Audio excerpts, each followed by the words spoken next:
He looked around for his gun, but in place of the clean, well-oiled fowling piece he found an old firelock lying by him, the barrel encrusted with rust, the lock falling off, and the stock worm-eaten.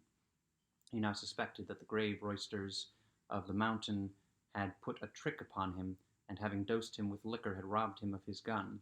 Wolf, too, had disappeared, but he might have strayed away after a squirrel or partridge. He whistled after him and shouted his name, but all in vain. The echoes repeated his whistle and shout, but no dog was to be seen. He determined to revisit the scene of the last evening's gambol, and if he met with any of the party, to demand his dog and gun. As he rose to walk, he found himself stiff in the joints and wanting in his usual activity. These mountain beds do not agree with me, thought Rip, and if this frolic should lay me up with a fit of the rheumatism, I shall have a blessed time with Dame Van Winkle. With some difficulty he got down into the glen.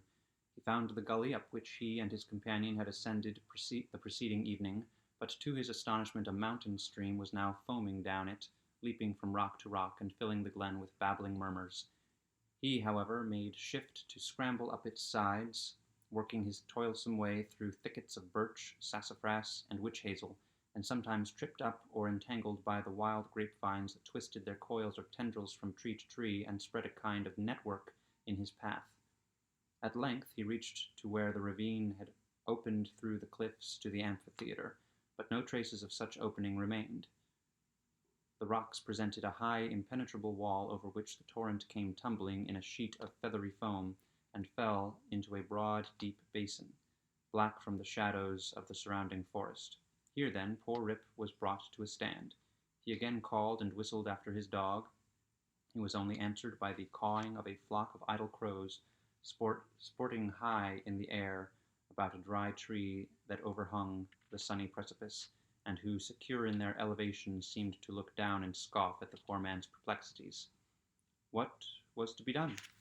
The morning was passing away, and Rip felt famished for want of his breakfast. He grieved to give up his dog and gun, he dreaded to meet his wife, but it would not do to starve among the mountains. He shook his head, shouldered the rusty firelock, and, with a heart full of trouble and anxiety, turned his steps homeward. As he approached the village he met a number of people, but none whom he knew, which somewhat surprised him, for he had thought himself acquainted with everyone in the country around. Their dress, too, was of a different fashion from that to which he was accustomed.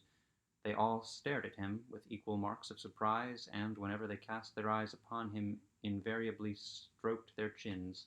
The constant recurrence of this gesture induced Rip, involuntarily, to do the same, when, to his astonishment, he found his beard had grown a foot long. He now entered the skirts of the village. A troop of strange children ran at his heels, hooting after him and pointing at his grey beard. The dogs, too, not one of which he recognized for an old acquaintance, barked at him as he passed. The very village was altered. It was larger and more populous. There were rows of houses which he had never seen before, and those which had been familiar haunts had disappeared. Strange names were over the doors, strange faces at the windows. Everything was strange. His mind now misgave him. He began to doubt whether both he and the world around him were not bewitched. Surely this was his native village, which he had left but the day before. There stood the Catskill Mountains. There ran the Silver Hudson at a distance.